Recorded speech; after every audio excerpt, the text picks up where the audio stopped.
né? Ah, tá. Enfim, você tem aí uma série de coisas relacionadas a essas conquistas e, no final das contas, os árabes vão chegar, conquistar. O Islã vai, obviamente, como uma grande religião monoteísta, depois do judaísmo, depois do cristianismo, vai conquistar Jerusalém e vai construir uma mesquita de Al-Aqsa e o Domo da Rocha, que é aquela cúpula dourada que vocês veem na televisão, no mesmo lugar onde estava o segundo templo judaico que tinha sido Salomão. isso, que tinha sido destruído pelos romanos. É o mesmo lugar, o mesmo quadrilátero. Caramba, que treta. Pois é. Bela de uma treta. Que treta. E fizeram isso com certeza de Não, propósito. mas não fizeram de Ah, propósito no não? sentido de Afronta. provocar. Ah, não é? Eles fizeram de propósito no sentido de é um lugar sagrado. Ah.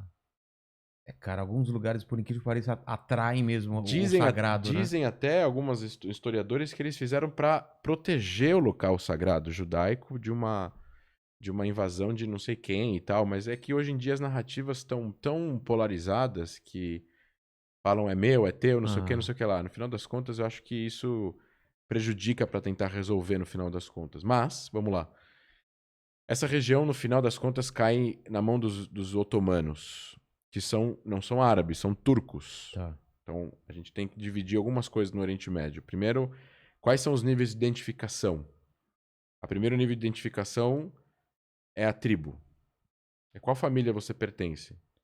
Então, você tem várias famílias. Al-Husseini, Al-Saud, Hashemita, você tem Al-Maqdisi, você tem várias famílias grandes, que são milhares e milhares de pessoas que fazem parte dela. E depois, esse é o primeiro nível de identificação. Então, vamos supor que tem uma briga entre duas grandes famílias no século XVI. Até hoje não se falam, não podem casar entre eles e o negócio é sério. A segundo nível de identificação é o nível religioso. Então lá você tem no Oriente Médio muçulmanos, que são, aí você tem dentro do Islã você tem os xiitas e os sunitas. Dentro dos sunitas você tem divisões mais moderados e você tem o sunismo mais militante, que é a Irmandade Muçulmana, que da Irmandade Muçulmana saem os grupos Hamas, Al-Qaeda, Estado Islâmico, a Jabhat al-Nusra e por aí vai. Você tem, fora o Islã, você tem os cristãos, dentro do cristianismo você tem os católicos, os gregos ortodoxos, né? Depois você tem os judeus, depois você tem os drusos, que é uma religião que sai do Islã há 1000 anos atrás, mas eles são árabes. Você tem os beduínos, que são muçulmanos, mas não se identificam tanto quanto árabes, como o povo árabe se identifica. Enfim, você tem. É uma confusão. Depois disso, você tem a identificação étnica. Não tem nada a ver com a religião. Então você tem os árabes, tem os turcos, tem os persas, tem os curdos, tem os pachas, que são a galera que mora no Afeganistão. São pessoas totalmente diferentes. Então aí você tem os curdos são muçulmanos, mas não são árabes, são curdos. Os turcos são muçulmanos, mas não são árabes, são turcos. Os persas são muçulmanos, mas não são árabes, são persas. E depois você tem árabes que não são muçulmanos. Em Alexandria, os coptas, no Egito, são cristãos, mas são árabes, mas não são muçulmanos. Você tem cristãos no Líbano, tem cristãos em Israel. 200 mil cristãos moram em Israel, principalmente em cidades como Nazaré e Jaffa, que são cristãos, estão lá há 2000 anos. São cristãos árabes, falam árabes. Falam árabe, a língua mãe deles é árabe, mas são cristãos, não são muçulmanos. Então você tem assim, essa é a identificação étnica. Depois você tem a identificação nacional, que é a última, que chega nos últimos 100 anos. Que é se você é sírio, se você é libanês, se você é Sua egípcio, nacionalidade. se você é iraquiano, etc. e tal. Mas essas identificações, elas são fortes, mas as anteriores são mais fortes ainda. Por isso que existem guerras dentro desses países, muitas vezes entre as pessoas do próprio país.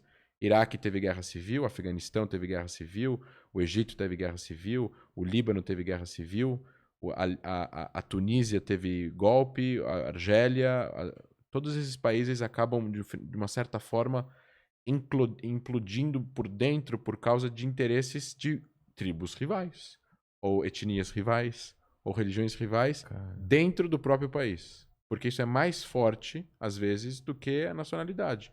Que, no final das contas, é um sistema político que o Ocidente, no final das contas, acaba criando com a Revolução Francesa e tal, a Revolução Americana, que acaba não se adaptando muito bem em muitos lugares do mundo. Essa coisa de fronteira, com linhas retas, dividindo países, Com regras bem com específicas. regras específicas, e que você tem aí quem vai ser o governante daquele país. Então, o Iraque, por exemplo. Saddam Hussein é sunita. E o Iraque é 60%, 62% xiita. E o cara comandou o país, que ele era minoria, e mandava matar um monte de gente. Ele chegava nas cidades no Iraque e falava quem é o mafioso aqui, quem é o criminoso da cidade. E esse cara, você é o prefeito da cidade agora, eu acabei de nomear. É assim. Que doideira. O Assad na família. A Síria é um país comandado por uma ditadura familiar que foram 3 golpes militares, um dentro do outro, quase, praticamente na década de 60. Um golpe, depois outro golpe. Todo mundo do exército, coronéis. O Egito tinha um rei. O rei sai, o Nasser, lá atrás, na década de 50, vai, faz um golpe, não deixa o rei voltar. A partir de agora, o Egito é um estado, uma ditadura militar, laica, não religiosa. E aí começa, tem várias histórias que são paralelas dentro do Oriente Médio, mas no final das contas, a criação de Israel que você me perguntou